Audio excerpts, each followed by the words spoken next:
Right. దేశంలో operation Sindoor వేడి తగ్గలేదు. ఇదే సెగలో రాజకీయ చలిమంటలు మొదలయ్యాయి.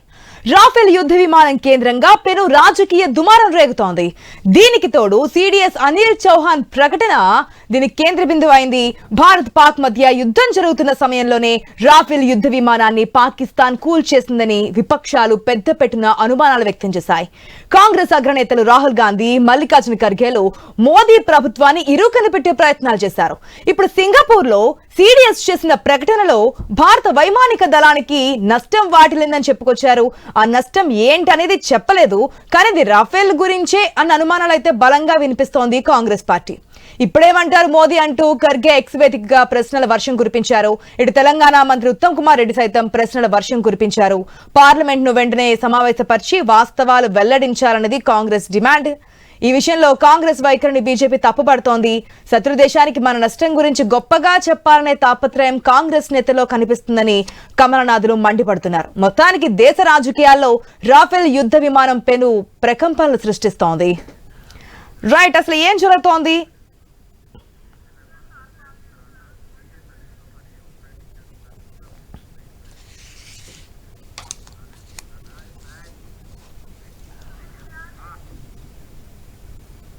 రైట్, మనం చూస్తున్నాం ఏదైతే ఇప్పటి వరకు ఒక లెక్క ఇప్పటి నుంచి ఒక లెక్క అన్నట్టుగా తయారైంది. ఆపరేషన్ సింధూర్ జరిగినప్పుడు అన్ని రాజకీయ పార్టీలు సమర్థించాయి. అటు కాంగ్రెస్ తో పాటు మిగిలిన పార్టీలు కూడా బీజేపీ తీసుకున్నటువంటి స్టాండ్ కి, ప్రధాని మోదీకి, మన సైన్యానికి మొత్తం అందరికీ కూడా స్వాగతించారు, నిర్ణయాన్ని ముందుకెళ్లారు. కానీ ఎప్పుడైతే ఈ ఫైటర్ జెట్లు ఈ వివాదం తెర మీదకి వచ్చిందో, అసలు ఎంత నష్టపోయామని చెప్పాలన్నప్పటి నుంచి వివాదం నడుస్తూనే ఉంది. నిన్న సిడిఎస్ చౌహాన్ చేసినటువంటి కామెంట్స్ ఇంకాస్త బలం చేకూర్చాయని చెప్పొచ్చు. అసలు ఏమన్నారు చౌహాన్ అనేది ఒకసారి చూద్దాం. On 7th and the initial stages, there were losses, but the numbers and that's not important. What was important is why did these losses occur and what did we do after that. So we rectified tactics and then went back on 7th, 8th and 10th in large numbers to hit air bases deep inside Pakistan, penetrated all their air defenses with impunity, carried out precision strikes. So Air Force went into a short mode as to why did this happen. They rectified their tactics and flew in again and flew all types of aircraft with all type of ordnances on 10th. I can say is on 7th.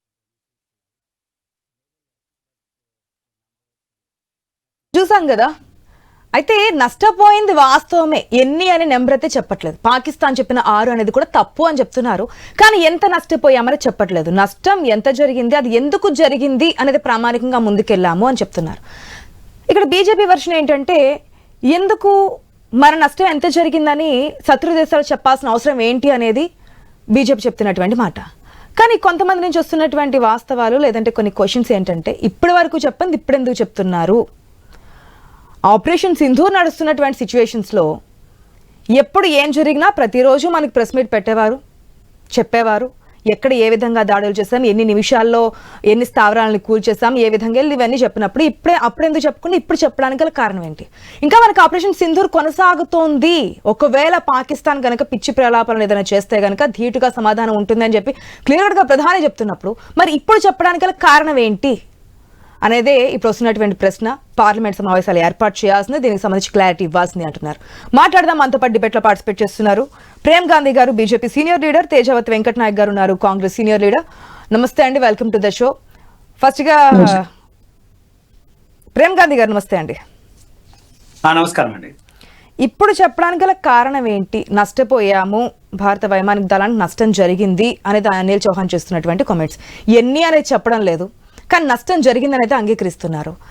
మరి ఇప్పుడు ఏమంటారు? గతంలో మేము చెప్పినప్పుడు ఎందుకు ఈ విధంగా మాట్లాడుతున్నారని చెప్పి కాంగ్రెస్ మీద దుమ్మెత్తి పోసినప్పుడు ఇప్పుడు ఈ కామెంట్స్ కి సమాధానం ఏంటి అని ఒక ప్రశ్న వస్తోంది. పరస్పరంగా ఒక దేశాల మధ్యన జరిగినటువంటి యుద్ధంలో నష్టము లాభము లేదా పరస్పరమైనటువంటి జరిగేటువంటి సర్వసాధారణమైన విషయం. ఆ నష్టాన్ని ఏ స్థాయిలో ఉందనేటువంటి అంశం మీద వచ్చినప్పుడే దాన్ని చాలా పూర్తి స్థాయిలో చూడాల్సినటువంటి అవసరం ఉంది. అసలు ముందుగా 26 మంది చనిపోయినప్పుడు దాని మీద మనం తీసుకున్న నిర్ణయాన్ని హర్షించాల్సింది పోయి హర్షించిన వీళ్ళే ఇవాళ ఇన్ని రగడ మాటలు మాట్లాడుతున్నారు. నిజంగా కూడా మల్లికార్జున ఖర్గే గారు ఒకటి విషయం అర్థమవుతుంది. ఆపరేషన్ సింధూర్ని ఆయన వర్ణించుకుంటూ ఇది చాలా చిన్న యుద్ధము, దీనికి ఇదేమో మనం వర్ణించాల్సినటువంటిది కాదు, ఇది చాలా చిన్న చితగా జరిగినటువంటి యుద్ధం అని మాట్లాడుతున్నాం. ఆపరేషన్ సింధూర్లో 9 ఉగ్రవాద స్థావరాలని మనం దాన్ని పూర్తి స్థాయిగా దాన్ని నిర్వీర్యం చేసి 100 మందికి పైగా ఉగ్రవాదుల్ని హతం చేసినటువంటి ఆపరేషన్ సింధూర్ని చిన్నదిగా వర్ణిస్తూ ఆ భారత జవాన్ల యొక్క త్యాగాన్ని కూడా అవమానకరంగా మాట్లాడుతుండడం ఇంతవరకు సమంజసం ఆయనకే తెలవాలి. అయితే ప్రతి విషయాన్ని రాజకీయ కోణంతో చూడాల్సినటువంటి అవసరం లేదు. ఏదైనా సందర్భం వచ్చినప్పుడు ఎట్లా మాట్లాడాలి, ఏం మాట్లాడాలి చూడాల్సినటువంటి అవసరం ఉంది. ఎందుకంటే ముందే వాళ్ళు ఒక విషయం జరిగినప్పుడు, భారతదేశంకి పాకిస్తాన్కి యుద్ధం జరిగినప్పుడు పరస్పరమైనటువంటి విషయాలు మాట్లాడినప్పుడు తప్పకుండా వాళ్ళు సహకరించారు. ఆ పూర్తి స్థాయిలో అఖిలపక్ష సమావేశం చెప్పినప్పుడు కాంగ్రెస్ పార్టీ పూర్తి స్థాయి మద్దతు ఇచ్చినప్పుడు స్వాగతించిన దాఖలాలు కూడా ఉన్నాయి. కానీ ఇప్పుడు జరిగిన తర్వాత జరిగినటువంటి నష్టం మీదనో లేదా చిన్న విషయం మీద ఎక్కడైనా మాట్లాడినప్పుడు దీన్ని ఈ స్థాయిలో కాంగ్రెస్ పార్టీ క్లియర్ కట్ గా ముందు నుంచి ఒక విషయం చెప్తుంది ప్రేమ్ గాంధీ గారు, మీకు తెలుసు అసలు ఎందుకు యుద్ధం అని చెప్పేసి వెనక్కి వెళ్లారు, ట్రంప్ చేసిన వ్యాఖ్యలను ఎందుకు ఖండించడం లేదు, దీని వెనక ఏం జరుగుతోంది, ప్రజలకు చెప్పాలి, తప్పుదో ఎందుకు పట్టిస్తున్నారు, నష్టం జరిగింది, మనకు కూడా నష్టం జరిగింది, ఎంత నష్టం జరిగింది, అటుపక్క జరిగిన నష్టమే కాదు మన నష్టాన్ని కూడా తెలియజేయాలి అని చెప్తూ ఉన్నారు. ఇప్పుడు ఈ కొంత నష్టం జరిగిందనే ప్రస్తావన ఇప్పుడైనా ఎందుకు వచ్చింది బీజేపీ నుంచి? అంటే చౌహాన్ చేసిన స్టేట్మెంట్ కి కారణం ఏంటి అనేది?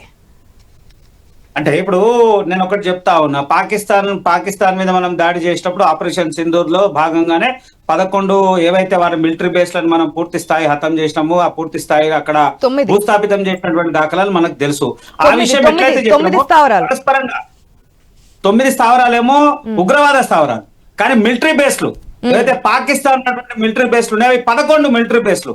ఆ పూర్తి 11 మిలిటరీ బేస్లను కూడా పాకిస్తాన్ నడిబొడ్డున ఉన్నటువంటి ప్రాంతంలో కూడా మనం వెళ్ళి దాన్ని నిర్వీర్యం చేసినటువంటి దాఖలు ఉన్నాయి.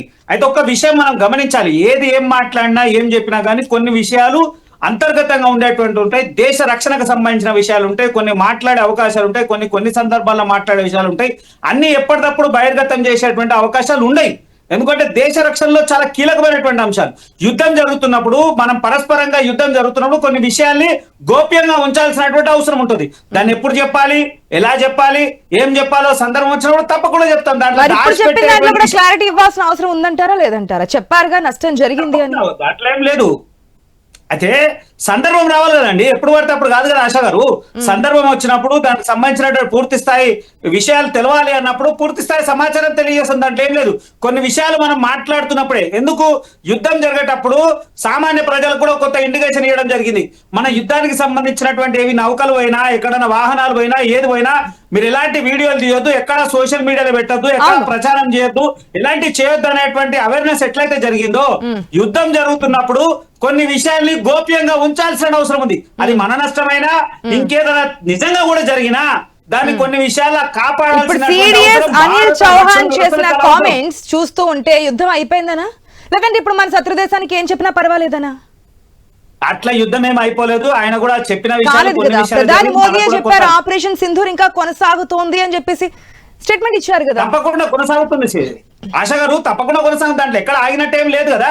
ఆపరేషన్ సింధూర్ అని ఖచ్చితంగా కొనసాగు, దాంట్లో ఏమి లేదు. వారు మాట్లాడుతున్నప్పుడు కొన్ని సందర్భాల్లో పరస్పరంగా జరిగినప్పుడు కొంత నష్టం మనకు కూడా జరిగింది అన్నారు. ఆ పూర్తిగా నష్టం జరిగింది, ఇదే అయిపోయింది అదే అయిపోయింది. నష్టం జరగడం సర్వసాధారణము. రెండు దేశాల మధ్యన యుద్ధం జరిగినప్పుడు నష్టం జరుగుతుంది. ఆ నష్టాన్ని ఏ స్థాయిలో ఉందనేది మాత్రమే మనం అవమానించి మాట్లాడడం, దీన్ని కూడా రాజకీయం చేయడము, దీన్ని కూడా అవహేళనగా మాట్లాడడం ఎంతవరకు సమంజసం? ఆలోచించాల్సిన. కాంగ్రెస్ పార్టీ నుంచి వెంకట్ గారు ఉన్నారు. వెంకట్ గారు నమస్తే అండి. ఓకే వెంకట్ గారు, ఏంటి దేశ భద్రతకు సంబంధించిన విషయాలు, లేదంటే శత్రు దేశానికి మన యొక్క నష్టాన్ని తెలియజేయాల్సిన అవసరం ఏముంది? దీన్ని ఎందుకు కాంగ్రెస్ పార్టీ ఇంత స్ట్రాంగ్ గా తీసుకొని మన వైఫల్యాన్ని పక్క దేశాలకు చెప్పాలి అనే విధానం ఎందుకు వస్తోంది అనేది బీజేపీ నుంచి వస్తున్నటువంటి మాట. ఆశా గారు, మీకు ప్రేమ్ గాంధీ గారికి నమస్కారం. ఆశా గారు, ఇప్పుడు భారతదేశ సమైక్యత విషయంలో యుద్ధం జరుగుతుందని అనుకున్నప్పుడు ఏది మన ఏమంటారు, మన అఖిలపక్ష సమావేశంలో కానీ మిగతా బహిర్గతంగా కానీ కాంగ్రెస్ పార్టీ సంపూర్ణమైన మద్దతునిచ్చింది. అంటే కాంగ్రెస్ పార్టీకి యుద్ధం విషయంలో, పాకిస్తాన్ మీద కొట్లాట విషయంలో కాంగ్రెస్ పార్టీకి ఎటువంటి శశబిషలు లేవు, ఎటువంటి ఇబ్బందులు లేవు. కానీ ఒక మాట అయితే స్పష్టం చేసే ప్రయత్నం చేస్తున్నాం. ఇందాక గాంధన్న గారు ఒక మాట ఏమన్నారంటే ఇది ఇంటర్నల్ ఇష్యూ అని అన్నారు. ఇంటర్నల్ ఇష్యూలో సామ్రాజ్యవాది అయిన ట్రంప్ గారు ఎందుకు దాంట్లో ఇన్వాల్వ్ అయ్యారు? ట్రంప్ గారు మధ్యవర్తిత్వం చేశారు. ఆశా గారు మధ్యవర్తిత్వం అంటే ఆర్బిట్రేషన్ అంటారు. ఆర్బిట్రేషన్ అంటే ఇరు దేశాల మధ్య కూర్చొని మాట్లాడి సరిగ్గా కూర్చొని కుదర్చడం అంటారు. కానీ ట్రంప్ గారి స్టేట్మెంట్ మీరు చూసి ఉంటారు కదా, ఏమని మాట్లాడారు? నేను వాళ్లకు హెచ్చరించిన వీళ్లకు హెచ్చరించిన అంటారు. అంటే మనం ఏది ట్రంప్ గారి మోచేతి నీళ్లు తాగే దేశమా ఇది? ఈ దేశం ఎటువంటి దేశం మేడం? ఇందిరాగాంధీ గారు ఉన్నప్పుడు అప్పుడున్న ఏదైతే మన అమెరికా ప్రెసిడెంట్ ఉన్నారో వాళ్ళకు చాలా హుకుం జారీ చేశారు కదా, మా దేశ ఇంటర్నల్ ఇష్యూలో కానీ, మా దేశ సమైక్యత విషయంలో కానీ, మా దేశ ఇంటిగ్రిటీ విషయంలో కానీ మీరు ఇన్వాల్వ్ అవ్వడానికి అవసరం లేదని చెప్పి చాలా కళాఖండిగా చెప్పారు కదా. అదే నేచరు, అదే స్టామినా ఇప్పుడు ఎందుకు ఉంటలేదు అనేది మా ప్రశ్న.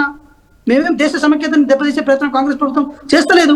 ఇక్కడ ప్రధానంగా చూడండి, అంటే డే 1 నుంచి రాఫెల్ యుద్ధ విమానాల వెనక కాంట్రవర్సీ నడుస్తుంది. దానికి సంజాయించుకోవాల్సిన బాధ్యత ఈ ప్రభుత్వానికి ఉంది కదా. సో మేమేదో కాంగ్రెస్ పార్టీగా మేము చేసిన ఎలిగేషన్ కాదు ఇది. సిడిసికి సంబంధించిన ఎవరైతే చీఫ్ ఉన్నారో వాళ్ళు చెప్పిన మాట ఇది. అంటే వాళ్ళు చెప్పిన తర్వాత కూడా అనుమానాన్ని ఇట్లా క్యారీ ఫార్వర్డ్ చేసుకోమని అనుకోవాలా మేడం? ఇక్కడ ఒక్కటే మేడం, ట్రాన్స్పరెన్సీ విషయంలో రక్షణ దళం కూడా మినహాయింపు కాదు. రక్షణ వ్యవహారాల్లో కూడా ట్రాన్స్పరెన్సీ ఉండాల్సిన అవసరం ఉంటుంది. అది ఈ దేశ సమైక్యతకు సంబంధించిన విషయము, ఈ దేశ ప్రజల భద్రతకు సంబంధించిన విషయము, ఈ దేశ ప్రజలకు కావాల్సిన విషయం. అది చెప్పడానికి ఎందుకు ఇన్ని అడ్డంకులు, ఇన్ని ఇబ్బందులు? వెంకట్ గారు, ఇక్కడ వాళ్ళు చెప్తున్న పాయింట్ ఏంటంటే మన నష్టాన్ని శత్రు దేశానికి తెలియజేయడం ఈ సందర్భంలో అవసరమా అని. నష్టం జరిగింది, అది ఎంతవరకు నష్టం జరిగింది, ఏమేం కోల్పోయామని చెప్తే అది వాళ్ళకి పాజిటివ్ అవుతోంది కదా, వాళ్ళకి మనం ఇంకాస్త మైలేజ్ ఇచ్చినట్టు అవుతోంది కదా, ఎందుకు ఆ నష్టాన్ని తెలియచేయాలి అని చెప్పి అడుగుతున్నారు. అది దేశ రక్షణకు సంబంధించిన విషయమే కదా. మరి పనిచేద్దాం మేడం, అఖిలపక్ష సమావేశాలు పెట్టి అక్కడ వివరణ చేసే ప్రయత్నం చేయండి. ఎందుకంటే అఖిలపక్ష సమావేశాలు కూడా చాలా విషయాలు బయటికి వెళ్లాల్సిన అవసరం కూడా లేదు. అదేవిధంగా రక్షణ దళకు సంబంధించిన విషయాలు కూడా బయటకు రావాల్సిన అవసరం లేదు. ఇప్పుడు మేము పార్లమెంట్ లో చర్చ జరపని అంటున్నాం. ఏది పార్లమెంట్ లో ఈ దేశం యొక్క పరువు మర్యాదలకు సంబంధించిన అంశం చర్చ జరపని మేము అంటలేము. మేము ఒకటే ఏం అడుగుతున్నాం అంటే, ఎందుకు ట్రంప్ గారు ఈ దేశ మన ఇంటిగ్రిటీ విషయంలో ఇన్వాల్వ్ అవడం జరిగింది? ఎందుకు మనం ఈ యుద్ధాన్ని సడన్ గా ఆపాల్సిన అవసరం ఏర్పడింది? మేము యుద్ధం చేయమని అంటున్నాం మేడం. యుద్ధం ఎందుకు ఆపినామని చెప్పి మేము క్వశ్చన్ చేస్తున్నాము. దానికి సమాధానం మాకు చెప్పకపోయినా పర్లేదు, దేశ ప్రజలకు చెప్పండి. సడన్ గా ఎందుకు ఆ యుద్ధం ఆపేయాల్సి వస్తుంది? ఇప్పటికీ నేను చెప్తున్నాను మేడం, 27 మంది మన దేశ ప్రజలు చనిపోయినప్పుడు, కేవలం 3-4 చేత చనిపోయినప్పుడు ఆ 3-4 కనీసం శిక్ష వేసిరా మేడం? ఎందుకు ట్రంప్ గారిని అడగపోయారు? ఆ 4 మమ్మల్ని అప్పగించండి అని చెప్పి ట్రంప్ గారి దగ్గర బలంగా అడగపోయారు? ఎందుకు అడగలేకపోయారు? మరి ఎందుకు, ఏ కారణం చేస్తే వాళ్ళని ఇప్పటి వరకు అరెస్ట్ చేయలే? అంటే మధ్యవర్తిత్వం వహించలేదని చెప్పి మోదీ చెప్పారుగా మేడం. ట్రంప్ మధ్యవర్తిత్వం వహించలేదు అని చెప్పి ప్రధాని చెప్పారుగా మేడం. ఒక్కటే చెప్తున్నా మేడం, ట్రంప్ చెప్పంగానే వాణిజ్య ఒప్పందాలు ఇవన్నీ నేను కట్ చేస్తాను, నా మాట వినకపోతే ఇరు దేశాల నాయకుల గురించి అని చెప్పి ట్రంప్ ఏదో స్టేట్మెంట్ ఇచ్చినప్పుడు దానికి వెంటనే కౌంటర్ వచ్చిందిగా. అంత డిపెండబుల్ గా మనం అమెరికా మీద డిపెండ్ అయ్యి లేం మేడం. ఒక్క విషయం చెప్తున్నాను, చెప్పారుగా ప్రధాని, చెప్పారుగా డైరెక్ట్ గా. మేడం ఒకటి ఏంటంటే, మళ్ళీ దీని గత చరిత్ర తవ్వాలి. 1 సంవత్సరం కాలం 2 సంవత్సరాల కాలం క్రితం ఏదైతే ట్రంప్ ఎలక్షన్ జరుగుతున్నప్పుడు ట్రంప్ అది అంటారు కదా, అప్కి బార్ మోడీ సర్కార్ అన్నప్పుడు అప్కి బార్ ట్రంప్ కా సర్కార్ అని చెప్పి ఇక్కడ నినాదాన్ని అక్కడ తీసుకెళ్లి అక్కడ ట్విట్టర్ సీఈఓ అయిన ఎవరైతే మనకు ఎక్స్ సీఈఓ అయిన ఎలన్ మస్క్ ఉన్నాడో, వీళ్ళు ఎలన్ మస్క్, ట్రంప్, దాంతోపాటు నరేంద్ర మోడీ గారు, వీళ్ళందరూ ఒకే ప్రచార హస్తాలని దేశాల మీద ప్రయోగిస్తారు. మధ్య ఏముందో మనకు తెలియదు కదా మేడం. కానీ మేమేమంటున్నాం, మేమంతా ఇష్యూని ఈ దేశ సమైక్యత కోసం ఒక పెద్ద చరిత్ర ఉంది మేడం. అప్పుడప్పుడు అంతా కలిసి తిరిగారు కదా వాణిజ్యం. ఇప్పుడు ఒక్క మాట చెప్తున్నా, పాకిస్తాన్ తో యుద్ధం జరిగిన తర్వాత కూడా మన దేశానికి రావాల్సిన పైసల విషయంలో కూడా వాళ్ళు హుకుం జారీ చేశారు. అక్కడ ఎక్కువ ట్యాక్సులు కడితేనే బయటికి పైసలు పోవాలని చెప్పారు. దాంట్లో భారతదేశానికి ఏమైనా మినాయింపు ఇచ్చినా? వాళ్ళు మినాయింపు ఇవ్వలేదు కదా. ఓకే, ఇప్పుడు టాపిక్ అనేది ట్రంప్ దగ్గర నుంచి కాదు, మనకి రఫేల్ నష్టం, యుద్ధ విమానాల నష్టం గురించి ఒక నిమిషం. ఎస్ ప్రేమ్ గాంధీ గారు, దేశానికి నష్టం వాటిల్లే విధంగా, అంటే దేశ రక్షణకు సంబంధించి నష్టం వాటిల్లే విధంగా మేము మాట్లాడడం లేదు. కనీసం పార్లమెంట్ సమావేశాన్ని ఏర్పాటు చేసి చెప్పండి, అసలు ఏం జరిగింది ఏంటి అనేది చెప్పాల్సిన అవసరం ఉంది కదా. వాస్తవాలను బయట పెట్టండి, పార్లమెంట్ సమావేశం ఏర్పాటు చేయండి అంటున్నారు. ఇప్పుడు నేను ఏమంటున్నాను, మనం కొట్లాడుకొని రెండు ప్రధాన రాజకీయ పార్టీలు ఏదైనా మాట్లాడుకొని శత్రు దేశానికి మనం పూర్తి విషయాలు మనం చేరవేసేటువంటి ప్రయత్నం సమంజసమైనటువంటి పని కాదు. అది మనం గమనించాల్సిన అవసరం ఉంది. పూర్తిగా యుద్ధం విరమించుకొని యుద్ధం సంబంధించినటువంటి విషయాలు పూర్తి స్థాయిలో ఇదైపోయినప్పుడు మాట్లాడినప్పుడు తప్పకుండా మాట్లాడతారు. ఏదో ట్రంప్ మాట్లాడిండు, ట్రంప్ చెప్పిండు అంటే మళ్ళీ ట్రంప్ తర్వాత కూడా ట్వీట్ పెట్టిండు కదా, ఆయన ట్వీట్ పెట్టిండు కదా, వెంటనే నరేంద్ర మోడీ గారు కూడా ట్వీట్ చేశారు కదా, ఆ విషయాన్ని కూడా పరిగణించాల్సినటువంటి అవసరం ఉంది కదా. మాట్లాడితే ఆపలేదు 10 సార్లు చెప్తున్నాము, ఖచ్చితంగా ఆపలేదు. ఆపరేషన్ సింధూర్ అనేది ఆగిన విషయం కాదు. ఎట్టి పరిస్థితుల్లో ఏ రాత్రి ఏం జరిగినా కానీ పూర్తి స్థాయిలో సిద్ధంగా ఉన్నాడు. మన త్రివిధ దళాలు అసలు ఊహించంత స్థాయిలో మనం అటాకింగ్ మోడ్ లో రెడీ ఉన్నాము. ఎప్పుడు వాడు అసలు ఇచ్చేస్తాడు అనేటువంటి ప్రయత్నంలో రెడీ ఉన్నాము. అరే ఎవరికైనా కానీ ఒక్కసారి మనం ఆలోచించినాము, యుద్ధం ఎందుకు జరగాలి, యుద్ధం ఎందుకు ఆపాలి, యుద్ధం ఎందుకు చేయాలని మా కాంగ్రెస్ పార్టీ చెప్పారా? మేము వాళ్ళు చెప్తే మేము వినాల్సినటువంటి అవసరం ఉందా? చూస్తున్నాం కదా, ప్రజల రక్షణ అవసరము, దేశాల రక్షణ అవసరము, వాణిజ్య సంబంధించినటువంటి అన్ని విషయాలు చూడాల్సినటువంటి అవసరం దేశంలో ఉన్నటువంటి ప్రధానమంత్రి అయినటువంటి నరేంద్ర మోడీ పైన ఉంది. అవన్నీ వారు చూస్తున్నారు. అన్నిటిపైన పూర్తి స్థాయి ఆలోచన విచారణ చేసుకొని పూర్తి స్థాయిలో ఇచ్చేస్తా ఉన్నారు. ఒక్కరి నిర్ణయం కాదు కదా, కేబినెట్ అనేక సార్లు సందర్భాలు కూర్చొని మాట్లాడే సందర్భాలు ఉన్నాయి. ఈడ అవసరము ఎప్పుడు ఏది ఎట్లా అవసరం అట్లా చెప్తారు. ఒక విషయం మాత్రమే మాట్లాడిర్రు, యుద్ధం జరిగినప్పుడు పరస్పరంగా ఎంతో కొంత నష్టం జరుగుతానే మాట్లాడారు, కానీ పూర్తి స్థాయిలో నష్టం జరిగిపోయింది, మనం ఇదైపోయినాం అనేటువంటి మాట ఎక్కడ మాట్లాడలేదు. ప్లీజ్ ఒకవేళ కావాలంటే మరొకసారి అనిల్ చౌహాన్ చేసిన కామెంట్స్ మరొకసారి ప్లే చేద్దాం. కాకపోతే అడిగేది ఏంటంటే ఇప్పటి వరకు ఇంకా యుద్ధం అనేది ఫుల్ స్టాప్ పడలేదు. ఆ విషయం ప్రధాని క్లియర్ కట్ గా చెప్తున్నారు. ఒకవేళ పాకిస్తాన్ ఏదైనా చర్యలకు పూనుకుంటే గనుక మనం ఏ విధంగా యాక్షన్ తీసుకుంటామో ఆల్రెడీ తెలుసు. ఆపరేషన్ సింధూర్ జరిగినప్పుడు ప్రతి ఒక్కరు హర్షించారు, ఎవరు విభేదించారు, ప్రతి ఒక్కరు హర్షించారు. మన వాయుసేనకు సంబంధించి, మన ఇండియన్ ఆర్మీకి సంబంధించి, మన త్రివిధ దళాల యొక్క శక్తి సామర్థ్యాలను చూసి ప్రతి ఒక్కరు అప్రిషియేట్ చేశారు.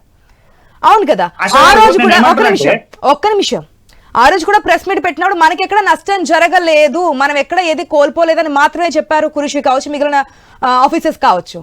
సో అప్పుడు రానిది ఇప్పుడు ఎందుకు తీసుకొచ్చారు అనేది ఒక్క పాయింట్ వస్తుంది అంతే. ఇంకా యుద్ధం అనేది ఫుల్ స్టాప్ పడినప్పుడు ఎంతో కొంత నష్టం జరిగిన విషయాన్ని ఎందుకు ప్రస్తావించాలి అనేది. అయితే ఇప్పుడు ఇక్కడ మనం గమనించాల్సినటువంటి విషయం రకరకాలుగా ఉంది. నేను ఒకటే చెప్తా ఉన్నాను, దేశ రక్షణ విషయాల్లో కొన్ని విషయాల్లో గోప్యంగా ఉంచాల్సినటువంటి అవసరం ఉన్నది. దాన్ని కాదు అని పదే దాన్ని భూతద్దంలో పెట్టి చూడాల్సినటువంటి అన్ని బహిర్గతం చేయాల్సినటువంటి అవసరం ఉండదు. ఇప్పుడు మనం కొన్ని విషయాలు ఆ పార్టీకి సంబంధించిన విషయాలు మాట్లాడితే మా పార్టీ అంతర్గతం అని అంటారు. ఇక్కడ దేశ అంతర్గతం, దేశంలో కొన్ని విషయాల్ని మనం గోప్యంగా ఉంచాల్సినటువంటి అవసరం ఉంటది. ఇప్పుడు ఎందుకంటే ఇది కూడా ఏదైనా స్ట్రాటజీ ప్రకారం చెప్పింది అనుకోవచ్చా? చెప్తాము. సీరియస్ అనిల్ చౌహాన్ చేసినటువంటి కామెంట్స్ లో వెనక ఏదైనా ఆంతర్యం ఉంది అనుకోవచ్చు. ఎందుకంటే మనం కోల్పోయాము, మేము ఇట్లాగా రఫేల్స్ కి నష్టం చేసాం, రఫేల్స్ కూల్ చేసాం అని చెప్పి పాకిస్తాన్ చేసిన స్టేట్మెంట్స్ అని రాంగ్ అని చెప్పి మనం ఖండించినప్పుడు, ఇప్పుడు పాకిస్తాన్ చెప్పినటువంటి 6 కాదు కానీ కొంత నష్టం జరిగింది, నష్టం ఎంత జరిగింది అనేది కాదు, ఎందుకు జరిగింది అనేది విశ్లేషించుకోవాలని చెప్పినటువంటి కామెంట్ వెనుక ఏముంది అనుకోవాలి అనేది.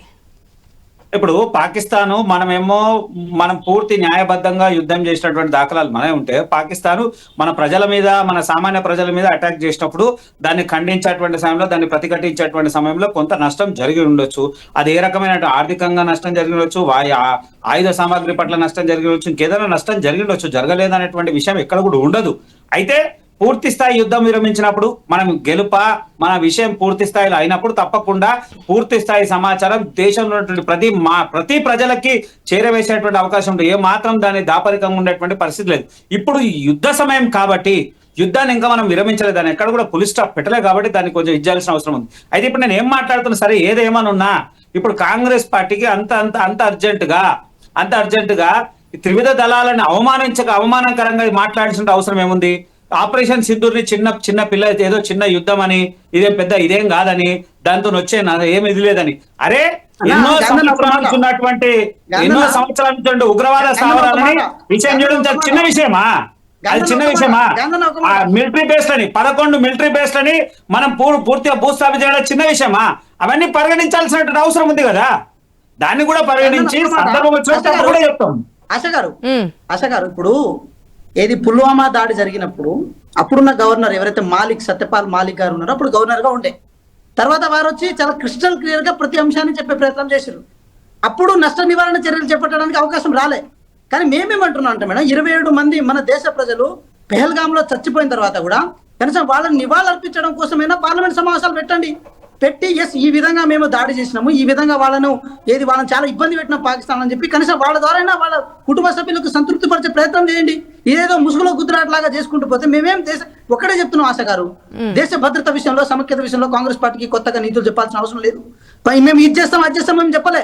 1971లో ఇది చేస్తాం అది చేస్తాం చెప్పలే దేశాన్ని అవును, అప్పుడు ఆ ఇందిరాగాంధీ పరిస్థితి నువ్వు చెప్పినాము. వేరే మంది మనం తీసుకురావాలని సిలిండర్ చేసి 100 మంది మనం తీసుకురానటువంటి పరిస్థితి. ఎందుకు ఇవన్నీ గొప్పగా మనం మాట్లాడుకోవడం? మోకాళ్ళ మీద నిలబెట్టి క్షమాపణలు అడిగించినాం మేము. ఇందిరాగాంధీ గారు ఉన్నప్పుడు ఇవన్నీ సాక్ష్యాలు ఉన్నాయి. ఇప్పటికి ఇది చేస్తాం అది చేస్తాం అని చెప్పలే. అవును, ఏం చేశారు? వందల మంది సైనికులని మనం అప్పచెప్పి ఏర్పాటు చేసిన వేరే మంది సైనికులను అప్పచెప్పి 100 మంది మనం తీసుకురాలేటువంటి పరిస్థితి ఆ రోజు. దేశ భద్రతా విషయంలో బీజేపీ ఏ నిర్ణయం తీసుకున్నా మేము సంపూర్ణంగా మద్దతు ఇస్తాం. ఆ విషయంలో మాకు ఎటువంటి రాజకీయాలు చేయాల్సిన అవసరం లేదు. కానీ ఒకటే అంటున్నాం, దేశ భద్రతా విషయంలో ఎటువంటి మద్దతుని ఇవ్వడానికి ఎంత సిద్ధంగా ఉన్నామో, దేశాన్ని కనుక అదే మద్దతు పేరుతో లేకపోతే దేశాన్ని కనుక వేరే రూపేణ కనుక తాకట్టు పెట్టే ప్రయత్నం చేస్తే మాత్రం 100% మేము అదే చేస్తాం. అది ముమ్మాటికి జరగదు వెంకటనాయక్ గారు, మీరు గమనించాలి. ముమ్మాటికి జరగదు. దేశ రక్షణ కోసం, దేశం కోసము ఎవరినైనా ఎదిరించే పొజిషన్లో ప్రస్తుతం భారతదేశం ఉంది. ఎవరిని తాకట్టు పెట్టాల్సిన అవసరం లేదు, ఎవరికి తాకట్టు పడాల్సినటువంటి అవసరం లేదు. మనము ఎన్నో సందర్భాలు చెప్పాము, ఇప్పుడు కూడా చెప్తున్నాము. ప్రపంచ దేశాలంతా కూడా ఆపరేషన్ సింధూర్ని వాళ్ళంతా హర్షం వ్యక్తం చేస్తుంటే మన దగ్గర మనం పంచాయతీ చేసుకుంటాము. ప్రేమ్ గాంధీ గారు, ఆపరేషన్ సింధూర్ కి సంబంధించి ఈ తెలంగాణలో ఉన్నటువంటి కాంగ్రెస్ సర్కార్ మద్దతు ఇచ్చినటువంటి సందర్భం చూడలేదా? చూసాం, చెప్తానే ఉన్నాం కదా, దాన్ని కూడా స్వాగతించడం కదా, చెప్పినాం కదా, మొదట్లోనే చెప్తా ఉన్నాం కదా. అఖిలపక్ష సమావేశంలో కాంగ్రెస్ పూర్తి స్థాయి మద్దతు ఇచ్చినప్పుడు ప్రత్యేకంగా వాళ్ళని అభినందించినటువంటి దాఖలాలు కూడా ఉన్నాయి. అనేక ఛానళ్లలో మనం కూర్చున్నప్పుడు చెప్పినాం కదా, దేశం మీద సమస్య వచ్చినప్పుడు ఖచ్చితంగా దేశంలో ప్రతి ప్రజలు, ప్రతి పార్టీ, ప్రతి ఒక్కరు కూడా ఒక్కటై అవసరం ఉండదు. ఆ సందర్భంలో ఒక్కటైనాము, సంతోషిస్తున్నాము. ఇప్పటికి కూడా చెప్తున్నాము, ఫుల్ స్టాప్ పెట్టలేదు. ఫుల్ స్టాప్ చెప్పినప్పుడు పూర్తి స్థాయి విషయాలు ప్రజలకు తెలిసేటువంటి అవకాశం ఉంది. దాంట్లో ఏ మాత్రం దాపరికం లేదు. ఆశ గారు, నేను ఒక మాట చెప్పాను, అరకొరగా ఎందుకు ఇన్ఫర్మేషన్ ఇచ్చారనేది ఇప్పుడు పాయింట్. కాంగ్రెస్ పార్టీ ఏం చెప్తుంది? మేం చెప్పినట్టుగానే నష్టం జరిగింది, అది క్లియర్ కట్ గా సిడిఎస్ అనిల్ చౌహాన్ చెప్తున్నటువంటి మాట. ఇప్పుడేం చెప్తారు? మేము చెప్పినప్పుడు కాదు, అవన్నీ కూడా డమ్మేవి, ఏదైతే పాకిస్తాన్ క్లైమ్ చేసుకుంటుంది అవన్నీ అబద్ధాలు, అవాస్తవాలని చెప్పినప్పుడు ఇప్పుడు డైరెక్ట్ గా సిడిఎస్ చెప్పినప్పుడు దానికి ఏం సమాధానం చెప్తారని చెప్పి అడుగుతోంది. అయితే ఆశ గారు కొన్ని విషయాలు చెప్తాను. వారు ప్రత్యేకంగా దీని గురించే కాదు కదా, ఏదో సందర్భంగా మాట్లాడినప్పుడు ఎప్పుడైతే యుద్ధం జరుగుతున్నదే, రెండు దేశాల మధ్యన పరస్పరంగా యుద్ధం జరిగినప్పుడు కొంత నష్టం వాటిల్తది అనే అంశమే మాట్లాడేది. కాబట్టి నష్టమే జరిగింది, మనం ఊహించిన జరిగిందని కాదు కదా, పరస్పరంగా కొంత నష్టం జరుగుతుంది, దాన్ని మాత్రమే వర్ణించే తప్ప పూర్తి స్థాయి ఇచ్చేయాల్సిన అవసరం లేదు. చిన్న విషయాన్ని భూతత్వంలో పెట్టి చూస్తున్నా తప్ప అంటున్నాను. ఒక్క నిమిషం, ఒక్కసారి మళ్ళీ అనిల్ చౌహాన్ చేసిన కామెంట్స్ ఎందుకు చూద్దాం. అసలు నష్టమే జరిగింది, కొంత స్థాయిలో జరిగింది, ఎక్కువ మొత్తంలో జరిగింది అనే కామెంట్స్ ఎక్కడ చెప్పలేదు. నష్టం జరిగింది, నష్టం ఎలా జరిగింది అనేది, ఎంత జరిగింది అనేది కాదు, ఎట్లా జరిగింది, దాని లోటుపాట్లు ఏంటని తెలుసుకునే ప్రయత్నం చేస్తున్నాం అని చెప్పారు. ఒక్కసారి మళ్ళీ ఒకసారి చూద్దాం మీ గురించి, ప్లీజ్ ప్లే చేయండి. On 7th and the initial stages, there were losses, but the numbers, and that's not important. What was important is why did these losses occur and what did we do after that. So we rectified tactics and then went back on 7th, 8th and 10th in large numbers to hit air bases deep inside Pakistan, penetrated all their air defenses with impunity, carried out precision strikes. So Air Force went into a short mode as to why did this happen. They rectified their tactics and flew in again and flew all types of aircraft with all type of ordnances on 10th. నష్టం జరిగింది, ఆ figure అనేది అనవసరం చెప్తున్నారు. Please conclude గారు. ఆశ గారు ఇప్పుడు చాలా క్రిస్టల్ క్లియర్ గా చెప్పారు. ఆశ గారు, నష్టం జరిగిన విషయం వాస్తవం, ఎంత జరిగిందని కాదు, ఎందుకు జరిగింది అనేది కూడా క్వశ్చన్ రైజ్ చేసిన జరిగింది. ఇక్కడ మన ఆర్మీ వాళ్ళ తప్పిదమో ఏదో మేము అంటలేము, కానీ అనిల్ చౌహాన్ గారు చెప్పిన మాట ఇప్పుడు ఏదైతే ఉందో, గత కొద్ది ఆయన చెప్పేంత వరకు కనీసం ఏ నష్టం జరిగింది, ఏం జరగలేదనే విషయం ఇప్పటి వరకు దేశ ప్రజలకు తెలియదు. కేవలం మసిపూసి మారటకాల భాగంగా ఈ జరిగిన సింధూర్, ఆపరేషన్ సింధూర్ ఏదైతే విషయంలో దేశ సమైక్యత కోసం, దేశ సమగ్రత కోసం జరిగిన దీన్ని కేవలం మార్కెటింగ్ చేసుకున్న ఒక దీనపు కల్చర్ ఎవరిదనేది ఇక్కడ ఆలోచించాల్సిన అవసరం ఉంది. ఎస్, ఇది మార్కెటింగ్ చేయబడింది మేడం, బీజేపీ చేత మార్కెటింగ్ చేయబడింది అంటున్నాం మేము. ప్రభుత్వంగా దీని మీద ఎంత ప్రాపర్ వేలో యాక్షన్ తీసుకున్నప్పటికీ కూడా దీన్ని రాంగ్ లేదు మార్కెటింగ్ చేసుకున్నానని మేము అడుగుతున్నాం. ఒకటే విషయం నేను ఇంకో కంక్లూడ్ కూడా చేస్తున్నాను మేడం. మీకు నాన్ అలైన్ మూవ్మెంట్ మీకు గుర్తుంటుంది అనుకుంటా 1956 లో జరుగుతుంది, నెహ్రూ గారు ఉన్నప్పుడు జరుగుతుంది. ఆ రోజు రష్యా విషయంలో కానీ అమెరికా విషయంలో కానీ ఈ రెండు ధృవాల వైపు మేము సొంతంగా నాన్ అలైన్ మూవ్మెంట్ ఏర్పాటు చేసుకుంటాం అని చెప్పి ఆ రోజు నెహ్రూ గారు సొంతంగా ఒక ప్రాపర్ వేలో ఇంటిగ్రిటీని మెయింటైన్ చేసే ప్రయత్నం చేస్తున్నాం. కానీ ఇంత టెక్నాలజీ పెరిగిన తర్వాత కూడా, ఇంత మనకు ఏది డిఫెన్స్ సోర్సెస్ ఉన్న తర్వాత కూడా మనం ఇప్పటికీ డిపెండబుల్ గా ఎందుకున్నాం అనే విషయం కూడా ఆలోచించాల్సిన అవసరం ఉంది. సో దీని మీద ఆత్మ పరిశీలన చేసుకోవాల్సి, దీని మీద ఒక ట్రాన్స్పరెన్సీ మెయింటైన్ చేయాల్సింది మొత్తం ఆగేసి కేవలం ప్రేమ్ గాంధీ గారు ఏంటి దీనికి ఏమన్నా కంక్లూజన్ ఇచ్చే ఛాన్సెస్ ఉన్నాయనుకోవచ్చా? రాఫెల్ యుద్ధ విమానాలకు సంబంధించి మన రాఫెల్ సంబంధించి సేఫ్ గానే ఉంది లేకపోతే ఇట్లా అనేది ఏదైనా ఒక క్లారిటీ, లేదంటే పార్లమెంట్ సమావేశం పెట్టి ఒక క్లారిటీ ఇచ్చే ఛాన్సెస్ ఏమైనా కనిపిస్తున్నాయా? అదేం లేదా? వాళ్ళు చౌహాన్ గారు మాట్లాడుతూ వారు చెప్పిన దాంట్లోనే పూర్తి స్థాయి సమాచారం ఉంది, వాళ్ళ ఆన్సర్ కూడా అందులోనే ఉంది. మా మిత్రుడు వెంకట్ నాయక్ అడిగిన దాంట్లో ఆన్సర్ ఆయన దాంట్లో కూడా ఉంది. ఆయన చెప్పేది కూడా ఏం జరిగింది, ఎట్లా జరుగుతుంది ఏందనే అంశాన్ని తెలిసి తెలియకుండా చెప్పేటువంటి అవకాశం ఉండదు. సమజ్దార్కు ఇషారా కాఫీ అంటారు. ఖచ్చితంగా ఒకవేళ నిజంగా కూడా పూర్తి స్థాయి విచారణ జరగాలి, పూర్తి స్థాయిలో జరగాలి అంటే తప్పకుండా చెప్తాం, దాంట్లో ఏమాత్రం సందేహం లేదు. అయితే కొన్ని యుద్ధం పూర్తిగా పులి స్టాప్ పెట్టలే కాబట్టి కొన్ని విషయాల్ని గోప్యంగా ఉంచాల్సిన అవసరం కాబట్టి ఉంటున్నది. ఎక్కడ కూడా భారత త్రివిధ దళాలకు ఎక్కడ మనం ఊహించినంత స్థాయిలో నష్టం జరగలేదు. మనం పూర్తి స్థాయి సిద్ధంగా ఉన్నాము. ఇప్పుడు మనం చూపించాల్సినంత పాకిస్తాన్ మీద చూపించాల్సినటువంటి అవసరం ఉంది. తప్పకుండా భారత్ యొక్క శక్తి సామర్థ్యాలని ఒక్క పాకిస్తాన్ కి కాదు ప్రపంచ దేశాలకి చూపించింది మన భారత్. కుమ్మలాటలు అవసరం లేదు. ఆశ గారు, రాఫెల్ యుద్ధ విమానాల మీద మాకు అనుమానాలు ఉన్నాయి. ఆశ గారు కేంద్ర ప్రభుత్వం నుంచి thank you so much. Debate లో పార్టిసిపేట్ చేసిన ఇద్దరికి కూడా ఇది వాళ్ళ స్పెషల్ డిబేట్.